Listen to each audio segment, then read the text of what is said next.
Welcome to the Manufacturing Austin podcast. I'm Kevin Fincher, the president and CEO of the Austin Regional Manufacturers Association. And today we have Bret Boyd from Sustainment. And we're going to have a great discussion about some of the solutions that Sustainment is bringing into the manufacturing supply chain. Before we get started, I'd like to thank our title sponsor, Texas Mutual, and their longtime support of ARMA and everything that we've done. So thank you, Texas Mutual, for continuing to support our thought leadership series through the podcast. I'd also like to thank the Tribe at Mylan Media, formerly MFG Tribe, for doing the production of the podcast. Thank you. So with that, we're going to kick this off. Bret, I'm going to let you introduce yourself in a minute, but for our audience that's out there today, I think it's important to recognize that we're filming this the day after we had the tariff announcements that came out yesterday. So it's been a very busy evening and a very busy day, and I think that will play well into the conversation that we have today as we try and sort out that. But I don't know, Bret, we're not going to spend an hour talking about tariffs. It's beyond our capacity to do that. But I do think that we have some things to talk about, how that will impact the reshoring of manufacturing, which is the space that you guys are in. So with that, let's kick it off. What do you say? So, Bret, introduce yourself. Yeah, look, I appreciate it, and it's good to be here. We certainly do live in interesting times. There was a lot of announcements made yesterday and earlier this week that we're all still trying to digest and operationalize here. But no, this is an interesting time to be in this business. So yeah, my name is Bret Boyd. I am a technology entrepreneur here. So I co-founded and serve as the CEO of Sustainment. So we are an Austin-based technology company. We build software and AI to essentially help make it easier for people to find and get work done with American manufacturers. All right. So we're going to talk in depth about Sustainment. What's the website? Sustainment.com. All right. We'll hit that again before we're done. But let's talk about you personally a little bit, because you have an interesting background that before you came into being an entrepreneur. So tell us a little bit about your background. You were in the Army, you were a Ranger. What led you to pursue that and decide to enlist and serve? So we're getting personal here. That's what we try to do. No, look, I appreciate it. So I did undergrad at West Point. I actually was a senior at West Point when the towers went down, which was kind of interesting in the sense that we went there prior to the global war on terror and happened to graduate into that. And so, was an infantry officer. Ended up deploying 4 times to Iraq in the 2003 to 2007 timeframe. And look, you're a veteran as well. I think you know that we are all a product of our experiences, for better and for worse. And I've been out of the military and into this kind of startup and company building world here since 2007. And I actually think a lot of the lessons that you learn and a lot of the things that you practice as a small unit leader in the military are super applicable. I mean, at the end of the day, like, we are building teams and solving problems here, and that's kind of what I cut my teeth on in the infantry. And yeah, I was able to be in the 75th Ranger Regiment, work with some really, really talented men in that experience, and it's again a privilege to be able to build on that foundation to do what we're after today. All right. And well, thank you for your service. What was the toughest part of Ranger training?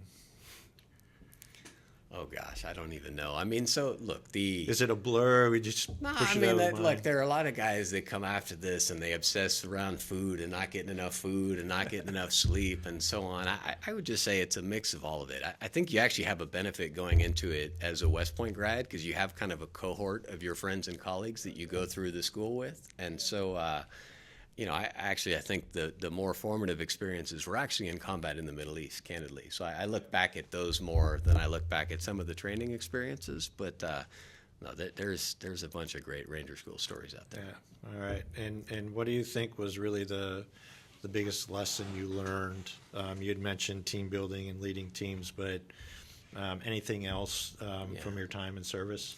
Yeah, look, so one of the fallacies, and I have this conversation a lot with folks, but one of the fallacies of military leaders is that it's this, do what I say, and it's this real like command-driven, top-down, leaders in charge. Everybody else are kind of robots doing what they're supposed to do, and it's just 100% not like that, right? The men and women that I serve with, are some of the most talented people that I've ever worked with, and I actually think success in that environment is actually empowering leaders to be excellent. So as a ground force commander in a Ranger regiment in combat, you're almost coordinating all of these assets. You have these great leaders leading squads, you've got helicopters, you've got, aerial assets that you're trying to coordinate, and you're almost playing like the offensive coordinator as opposed to the, hey, follow me, I'm guiding every play. And that idea of like really identifying what people are good at and letting them run, and then being able to quickly like leverage the strengths of the organization to kind of follow that, is really one of the principles of the special operations community. This is a world where non-commissioned officers they're all excellent. They have an extremely competitive process to get where they are. So the ability to trust and empower those folks, I actually think, is the determinant of successful leadership in the military. And to flip this to company building, it's the same thing. At the end of the day, like we've brought a ton of venture capital in this business. We have a big team. I've got software developers. I have, AI engineers. I have sales professionals that cover both our defense and commercial, but we have all of these different functions. And the goal in this is actually to hire people that are better than you at all of those, and then figure out how to equip and coordinate them so that you can kind of get after the overall mission of the business. And that actually feels very similar to pulling a strike force together where you have all these different skill sets. And that might be overplaying this a little bit, but that general philosophy of like, get the right people and let them run, and then give them the support that they need is kind of the foundation of how I look at the world. Yeah, no, I appreciate that. And it is, ARMA is a very veteran-forward organization. We really want to support the veteran community and get more veterans involved in manufacturing. There are so many veteran-led manufacturers that are members of ARMA, and so it's exciting to see VC and PE finally coming back into that military-industrial space where they had been absent for so long. And again, we're in a unique place being here in Austin with Army Futures Command and everything that's happening, the innovation and DIU and all that. So exciting times. And so that kind of, I want to get back to that and the seed for sustainment and how that came about. But after you were finished serving and you came out, talk about your transition out of the military and into the civilian life and what that was like. What were the unexpecteds?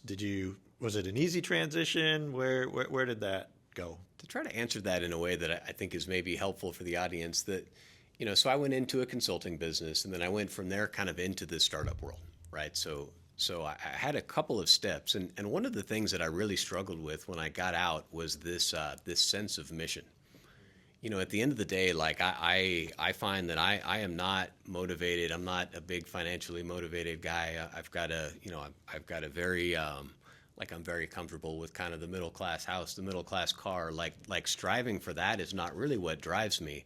But I need to care. Like I actually need to feel like I'm working on something that both serves and helps other people, and that is a mission that I find value in. And so that was actually hard. So getting into a business, and one of the companies I went into was, bought by private equity, and you kind of go through this chain of like, oh, we're actually owned by these guys who are invested in by these, and trying to like work through this chain of like, who actually like, owns the identity of what we're getting after. Like that was the hardest part for me. And so that's actually why I gravitate towards this kind of smaller, earlier stage, and this idea of like building stuff and being part of the economy of builders, as opposed to somebody coming into businesses to help them operate when they're kind of further down the journey. And I see a lot of friends and colleagues that have got out go through that same process where they're like, look, I'm enjoying learning new things. I'm enjoying doing what I'm doing, but like I miss the mission. I miss the mission where everybody is fully aligned. We have, the incentives are obvious. We're all trying to serve the country and get after this. And that's something that I'm actually trying to build with this business here. Yeah, no, that resonates because I've heard that from others, but even for myself, took me a long time to be able to do that because I came out of consulting. I spent 27 years in a consulting practice, but one of the reasons of coming over to ARMA was really that purpose driven mission, if you will, right? But I love it. It's what keeps me going every single day is to try and help stand up manufacturing. And it's also a way, ironically, to come back around after all these years and be able to really help support the industrial base in the U.S. military, just doing it on the civilian side. So I appreciate that insight. Yeah, and to drill into that a little bit, like manufacturing is so important to this country. I mean, if you really look at like American history here, like part of the fundamental identity of America is the nation that builds.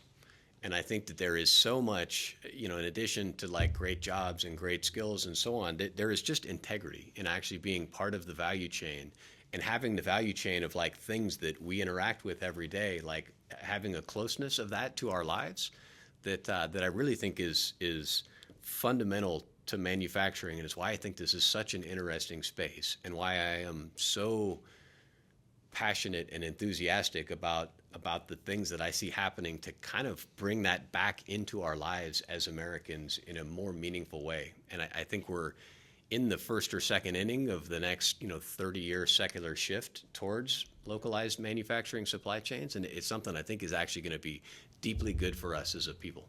Yeah, we talk about this all the time, right?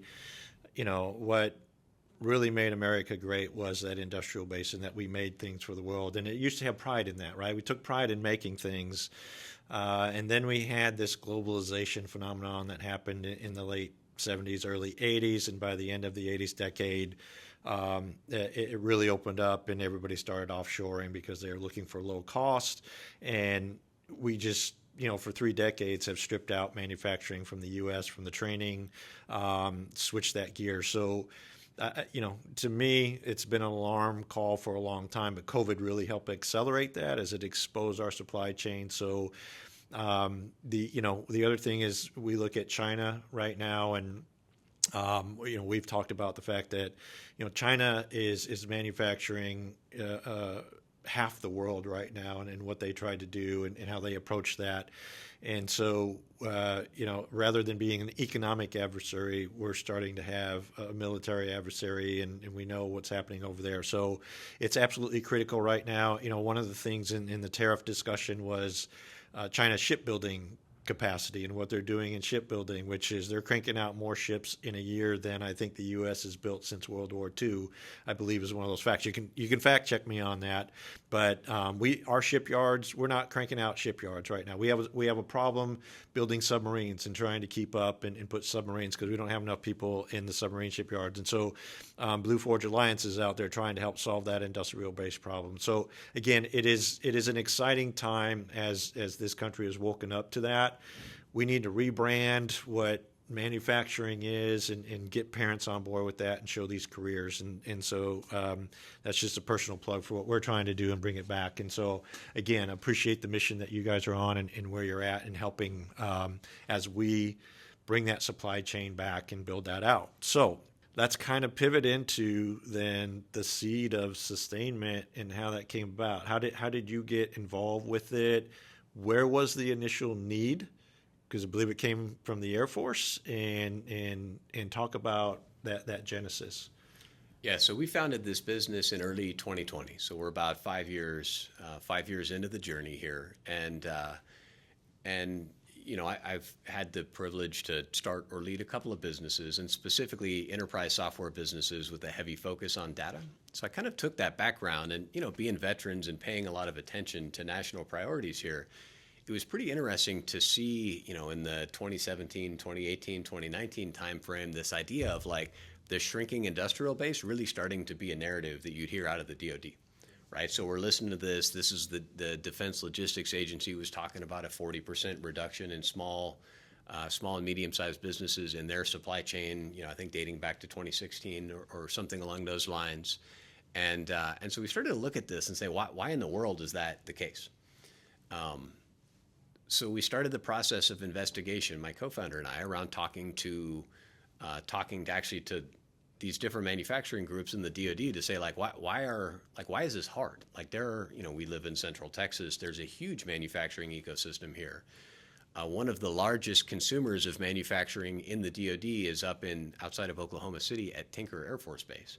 We had these conversations and said, look, why don't you drive down the I-35 corridor and go have conversations with all of these great manufacturers that work in oil and gas and these other industries and invite them to be part of your supply chain. I'm sure they would be there, and we got into this, and there's just so much friction around who are the suppliers.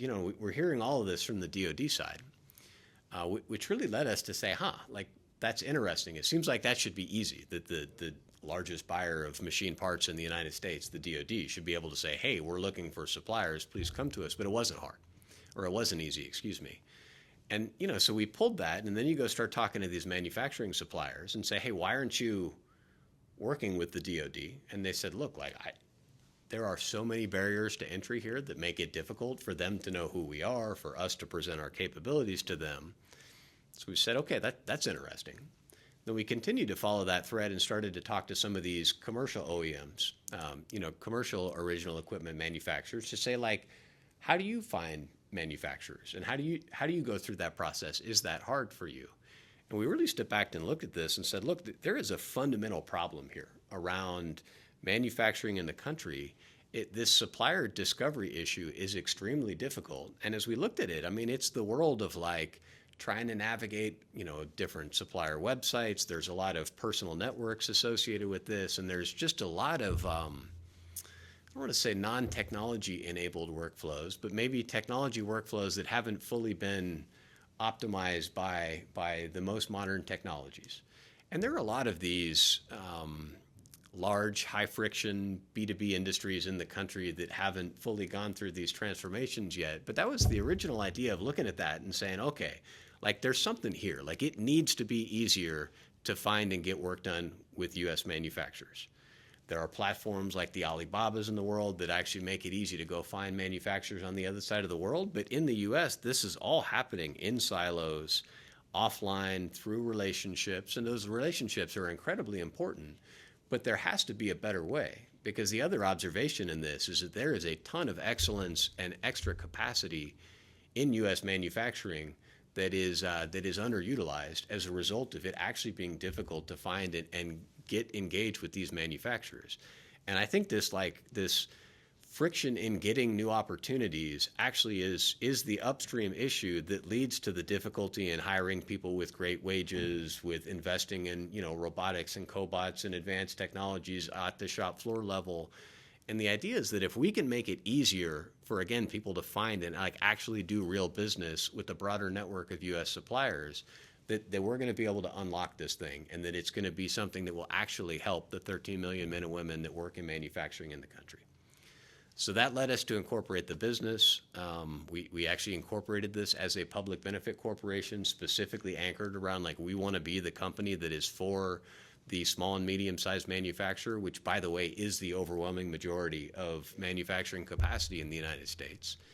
And so we were fortunate to get picked up in one of the early innovation programs by the Air Force through that AFWERX Small Business Innovative Research Program. We actually went through they've got a phase 1 and a phase 2, and then one where they actually provide capital to match with venture capital investment. And we've been very fortunate to go through that process with the Air Force and with a few other DoD groups. But we did really essentially, looked at the problem holistically and then said, let's go solve it for the DoD so that we can reduce barriers to entry for manufacturing suppliers into the DoD, which will help us kind of reach into the DoD's supply chain. And we've been off to the races from there. All right. Well, so when I first stepped into this role, one of ARMA's pillars is networking, and part of that networking is really trying to connect supply chain, because we always get inbound calls. I'm looking for somebody who can do this part for me. I don't have the capacity to do that, or can you do somebody that can do heat treating, or I need a special metal band, something like that. And so it was clearly a need that we do it the old-fashioned way. Okay, let me reach out to some of our other members and give you some referrals. And in this age of automation and software, I'm like, why can't this be automated? So my idea had been, okay, let's create that engine that we can put through the ARMA website and really direct people into that so that they could do a search. And I was doing it a very old-fashioned way. I'm not a coder. I had BASIC and COBOL back when I was in college, but I don't do a lot of that this day. And I was trying to think, how can I make that happen, which is kind of the path that led me to find you guys. I was at Army Futures Command at one of the presentations, and I met Joseph Kopser, and he was talking about this, and he said, you got to go meet Bret, and this is how we got connected. And I was like, oh, this is really cool. I don't have to invent it. It's already been invented, right? So this you were solving the problem that we had identified, and it's not just the DoD, right? It's where it started, but it's across all manufacturing. And so this is really, I was so excited to find Sustainment. And then it was, well, we got to get the word out, right? We got to have people be on the platform, right? It doesn't work if you don't have suppliers on the platform. Your OEMs, need to have a nice base on that. So I'm happy that we finally found our way to each other. But it's not just ARMA, right? This is a national platform that's rolling out, right? And you have relationships with a lot of the MEPs, the Manufacturing Extension Partnership. So let me, for those that aren't familiar, you should be familiar with that. The MEP network was funded back in the 80s. It came through the Department of Commerce down through NIST, and it was really meant to help support small manufacturers across the country. So today, in all 50 states, there is at least one MEP in the state. Some states have multiple MEPs, and it's an extremely important program that helps support against small manufacturers. And ARMA has been a beneficiary of that. In fact, ARMA would not be in existence today without TMAC, which is the Texas Manufacturing Extension Program, and they help seed ARMA and create this ecosystem that we are able to help. They provide significant training to us throughout the year, lean training, supervisor training. They help support cybersecurity and a lot of things that are going on. So the MEP program is extremely valuable. And as we talk, are having this podcast real time, we got a surprise announcement on Monday that through the DOGE program, that funding for the MEP program was going to cease and that it would be taken away. So we're going to be talking about that a little bit more outside of this podcast, but it's an extremely important issue right now if we want to support manufacturing. But I want to pivot this back then into our conversation because Sustainment is aligned with, I know that you're trying to get to that point where you can say half of the MEPs. I think you're close, but can you talk a little bit about your involvement through the MEP program and how you're trying to spread Sustainment now nationally? Yeah, let me do this in two ways. Let me explain kind of how support organizations, including yours, candidly, fit into kind of our business architecture. Let me explain how our business works. And then I definitely have a perspective on the MEP program that I'd love to share. So the flywheel that we've created is, we've identified that there are a bunch of great manufacturing support organizations who are actually like in the fight with manufacturers. These are associations like your organizations. These are the MEPs that are funded through the Department of Commerce. There are the Apex Accelerator program that exists through the DoD. There are governors' task forces. There are like national associations, and I actually think those organizations are extremely valuable as part of this overall solution. So we've identified those as groups that we want to partner with. So we've developed essentially a relationship where we provide technology to those groups that allows them to see who are my manufacturers, where are they, I can provide services to them, where are areas of maybe overcapacity or undercapacity where we can help kind of drive investment in the right areas. So we give them software, and in exchange for that, they help us recruit suppliers. We're free for suppliers. This is actually part of our commitment as a public benefit corporation. We're free for suppliers. Suppliers can join our software. They can create a profile, say, this is who I am. This is what I do. These are the certifications that I have. These are the, even getting down to like the capital equipment that I have. And those manufacturing suppliers then make us valuable to basically buyers. Right? And we have a commercial business where we sell a product that we call supplier relationship management into procurement teams at, call it 50 to 2,000 employee OEMs.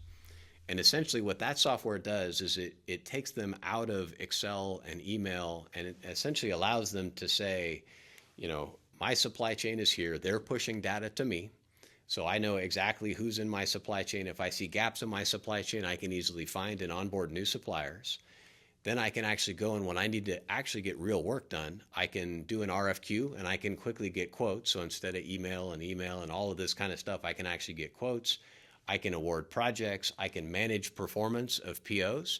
And then I can score my suppliers according to my criteria. So I actually have a comprehensive view of what does my supply chain look like, who is performing for me, and really like how do I optimize my supply chain operations? How do I be more agile, more flexible, et cetera? So we sell that product commercially, and then we sell a variant of that into the DoD. That's a little different in the sense that it's customized to some of the DoD acquisition programs, but essentially it's the same idea of like I have a job to be done, who is the right manufacturer in my supply chain, and so on and so forth. And that drives these larger organizations to buy from more local suppliers, which supports the mission of all of the support organizations, which gets them excited to help us recruit more suppliers, which leads to, again, more action for buyers, which is where, we make money, and this is how we exist as a business and so on. So this is our flywheel. And so in doing that, like we're a Texas company. We're strong in Texas. We spent a lot of time with the Texas MEP, and we piloted a lot of this stuff here. But we've got kind of an interesting perspective in the sense of having worked with all of these different types of support organizations. And I would say like that it is it gets complicated quickly because support organizations like yours actually get deeply in the weeds of like certification issues, capital equipment investment decisions, access to capital, trying to figure out government, but it gets very specific very quickly. And so it's easy to kind of not understand what the tip of the spear looks like as far as helping these manufacturers grow and develop and invest and so on. But I think that role is fantastically important. And in our observation, when you look at all of these different groups that are working towards this mission, we actually think pretty highly of the MEP program. And there's some variability in different states, but specifically in Texas, like TMAC does a great job. And the way that TMAC is connected with your organization and the San Antonio, the way that like they've kind of function as an ecosystem enabler, like there's a lot of goodness there that I hope we're able to retain. Yeah, no, I mean, TMAC has been an invaluable partner for us over the years. I don't know, it's concerning some of the programming that, may be at risk without the renewal of this program. So, we'll be working on that. We'll hopefully be able to prove the value of that and get that back in. So one of the things about Sustainment, and we've had you guys out at our Operations Summit and involved with, trying to push manufacturers onto the platform, is it's not just about going up and setting up a profile. Here's my company, here's my address, and we kind of do these industries, right? It's really about being as detailed as possible when they set up that profile. If they want to work with DoD, do I have an ITAR registration? If I want to be in aerospace, am I AS 9100 certified? On the ISO side, you can have all kinds of different ISO certifications. Have I met my CMMC requirements and things of that nature? So you had mentioned previously, even the equipment that you're using in your shops, and if, disclosing that. So I think, as we tell it to our members when they go out to set that profile up, trying to be as detailed as possible. But can you talk about, that a little bit more and provide some feedback to members and manufacturers that want to get on the platform, and what's best to make them stand out? Yeah. No, look, it's a great question. And it's always, it has always been the case that data, like accurate data, is going to result in accurate feedback. But it's remarkable what's happened in this AI revolution here over the past couple of years. And so we're at the point, like one of the big projects we've been working on with the DoD is a family of algorithms to essentially like look at the technical requirements, like actually look at a part drawing, and essentially infer from that, like not like how to build it from like a genome coding perspective, but like roughly like what types of equipment would you need, what types of manufacturing processes, certifications, et cetera, would you need to be able to build that part. And that's actually the basis of kind of how we drive our search algorithms. right? And so this idea like of saying, hey, I work in, our capability is machining. It's not actually that helpful to say, no, I have a 5-axis mill with the bed size of X that does this, and I have, I work at these tolerances and so on. That's actually how we can get very, very precise for both our defense and commercial customers around, again, like who is the best fit to do, this part, to build this part for me. And we're really excited about where we're going with this. I mean, and if you think about kind of some of the things that are possible with AI, like the idea of I can say, hey, you've got these 3 suppliers that are internationally. I can actually look at those manufacturers, kind of see what they bid on and what they do and what equipment that they have. And I can say, hey, by the way, did you know that there are 3 manufacturers within 100 miles of your office that have the same characteristics that are probably likely to be effective for you? And this is one of the things that, again, I think it's really important that people provide comprehensive and accurate data in this, because this is kind of how we're trying to drive some of these onshoring decisions to be like as natural and seamless as possible. And imagine an experience where you're going out to quote and you're saying, hey, I've got 2 suppliers overseas. I just sent them an RFQ. We want to be the company that says, hey, by the way, do you want to add this company? We think they're actually going to be a good fit for you. You may not know who they are, but we're going to add them. Do you want to send the RFQ to them as well? And like do those things that are kind of like in the procurement workflows. Because again, I think that's actually where it happens, right? You can have company leadership saying, hey, we have a localization initiative, so go get supply, but then as that gets down to like a buyer who's just trying to crank through a bunch of different RFQs or POs, it actually gets like, really kind of difficult for like, what am I supposed to do with this? And we want to like push that data and push those alternative sources of supply like really naturally into their workflows to make it be like, oh, why not send that quote to a Texas manufacturer that I may not have connected yet and I may not have known they existed? So anyways, that was a long answer, but data feeds that. And so we do think that's super important. Well, you can't have a conversation if you're in the software business without talking about AI and how that's going to work. So I like where you're going with that. And again, you kind of hit on some, specs and technical stuff that, I think is important. So again, as we're trying to push that communication out, I'm kind of thinking like if a supplier comes into the profile setup on your screen, do you guys have like a set of questions that kind of walks them through? It's like TurboTax for your tax return. It's dummy proof, but it kind of walks them through to say, do you have this? What's this specification? Which really flushes out then that data that you're looking for that AI can train on? Yeah, no, we absolutely do. And I encourage anybody looking at this or listening to this in Texas or elsewhere to come check us out at sustainment.com. When you go through an onboarding flow, it's kind of as you explain. And we're getting to the point, too, where it's like, hey, here's my website.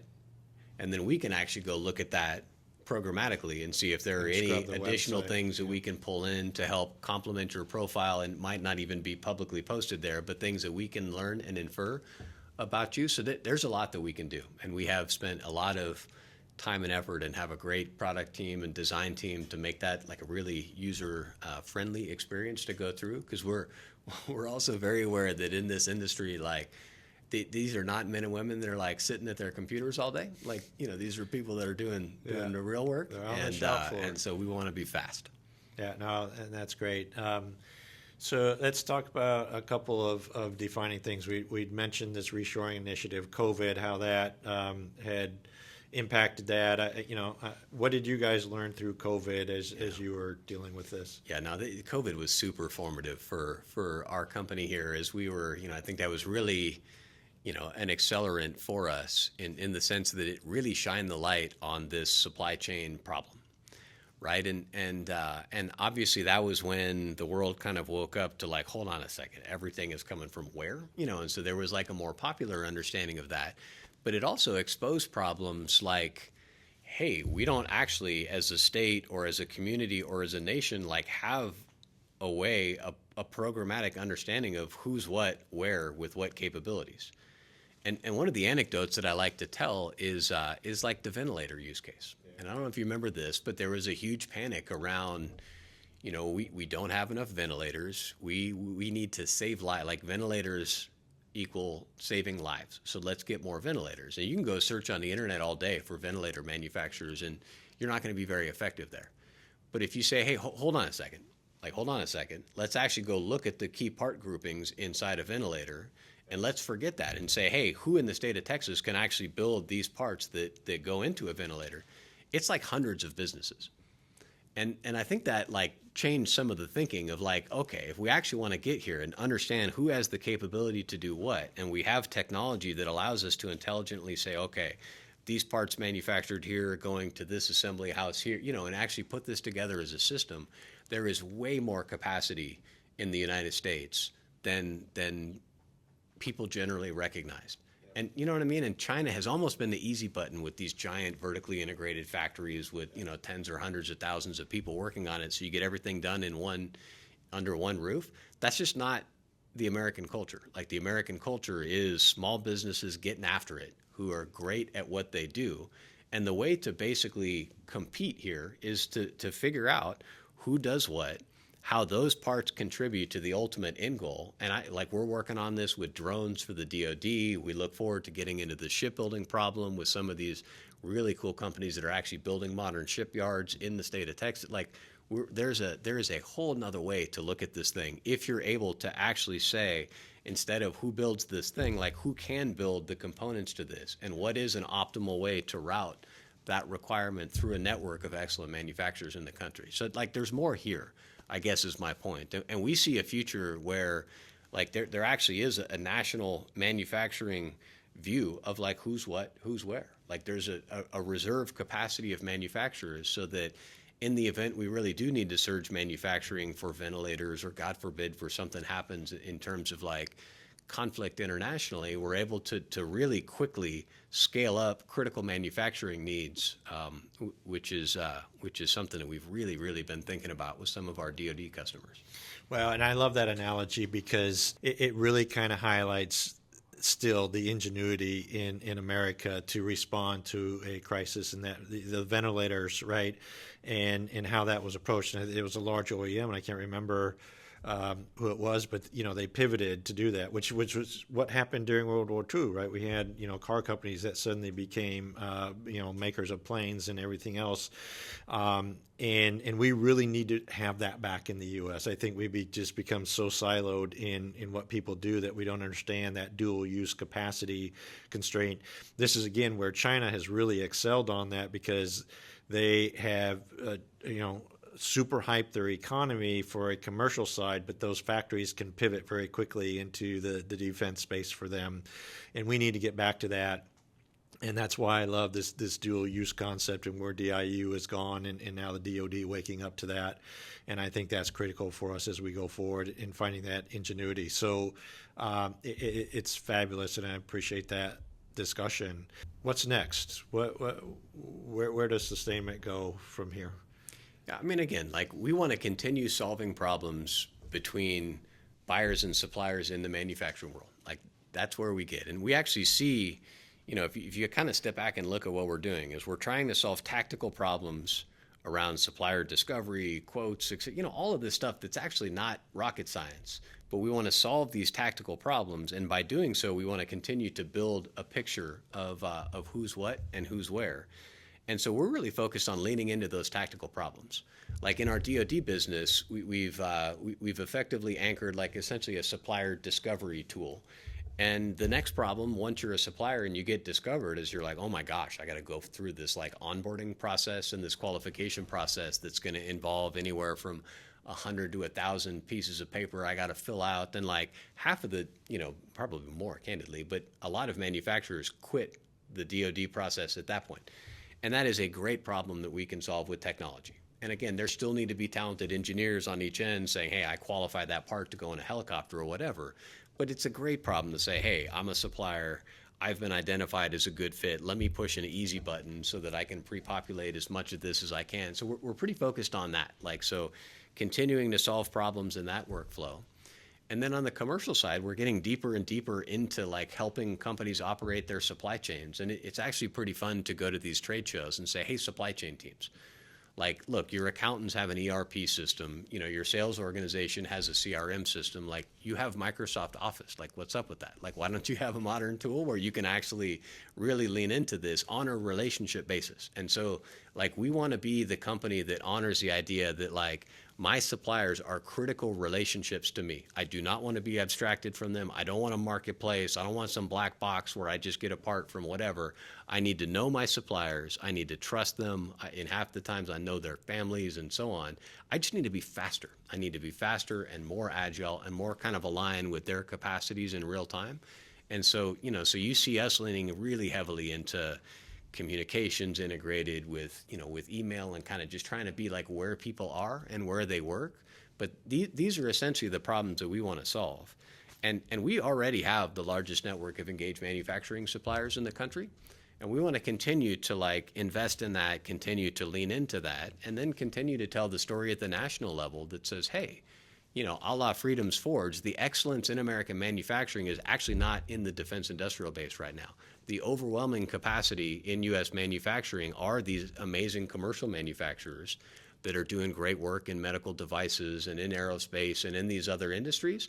And you should reach more into them. This whole contraction of DoD dollars that used to be very broadly spread amongst dual-use companies, and now they're very concentrated in kind of defense-only companies, we should pull that back. And I think it's actually going to provide great outcomes for the DoD in terms of getting what they need quicker, faster, cheaper, et cetera. But it's also going to drive economic value and wealth into these mid-market manufacturers that will allow them to hire and invest and do the things that they need to be to really rebuild and reindustrialize the country.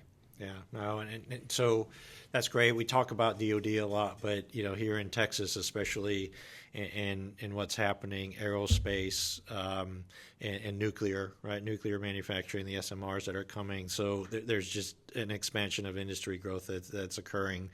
So let's kind of wrap this up and talk about where we kind of open this up a little bit with the tariffs. And I like to say I don't like to talk politics, but I like to talk policy. I understand the principle behind what the administration's trying to do with the tariffs. Is we've offshored too much of our manufacturing. We need to bring it back. Is it a carrot or stick? How do we encourage manufacturing to come back in?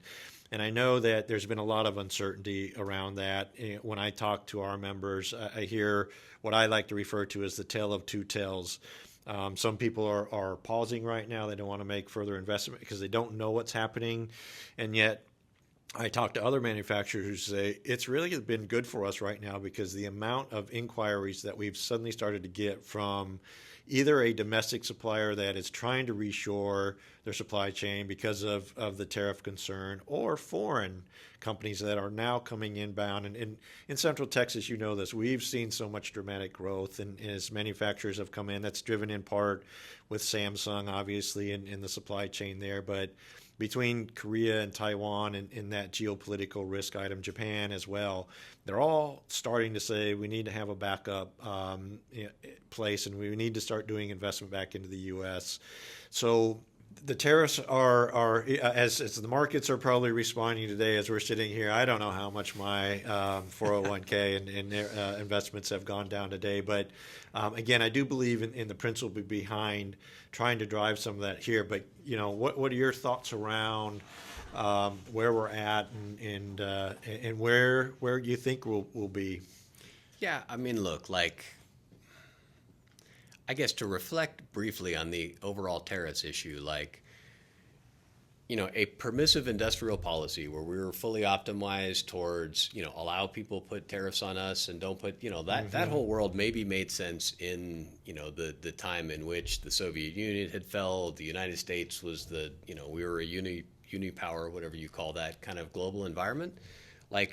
It's that piece, right? That's the part of the globalization is the Soviet Union had to come down, and we thought, well, through economic prosperity, if we move that around the world, then we avoid these geo conflicts. Well, we've transitioned into a world where that's just not the case anymore. Yeah. This is not a unipolar world. So we're in a world where you have an ascendant power in China who, we can argue whether or not they're a revisionist power, but they're actually approaching the point. I mean, one estimate I saw recently is that they will have half of the manufacturing capacity in the world in the early 2030s.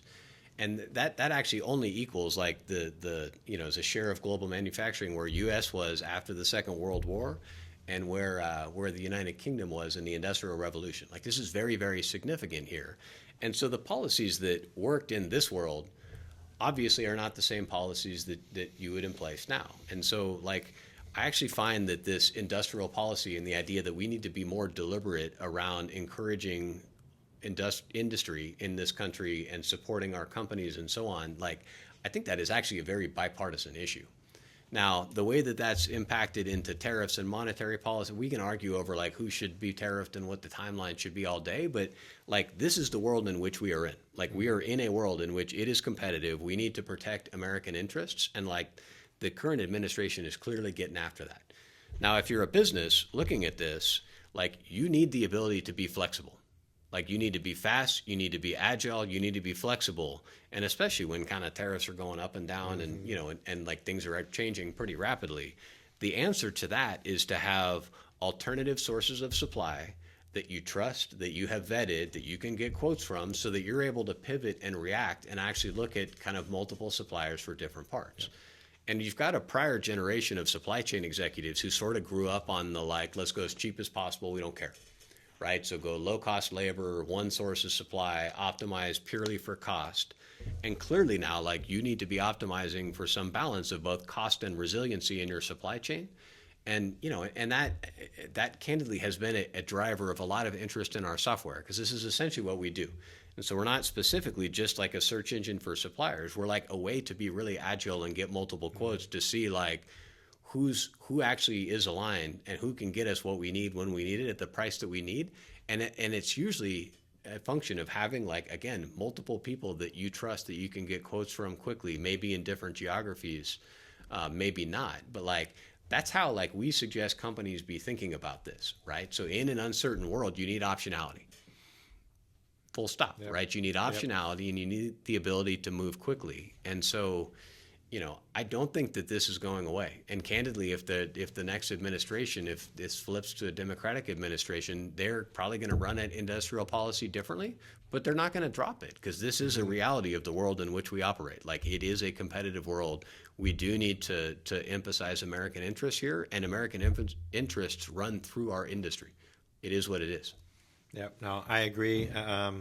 There's no turning back at this point in time, and I think we've realized that. So I hope that we'll continue to see that, but we've got other issues that we need to deal with, right? You can't just build a factory overnight and bring that stuff back. You've got to have a workforce that's developed on that.